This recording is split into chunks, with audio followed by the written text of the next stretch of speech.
namin, ang Samal is city po kami, hindi po kami belong sa Davao City. Yes. Magkatabi lang po kami ng Davao.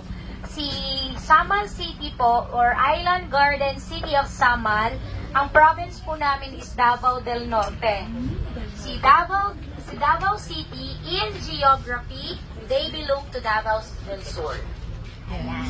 Kasi minsan po, usually po yung mga turista natin, sa ibang mga like Visayas and Luzon, pag magpo-post kasi sila, ginagawa nila, we are here in Samal, Davao City. So, dalawa po yung city ginamit.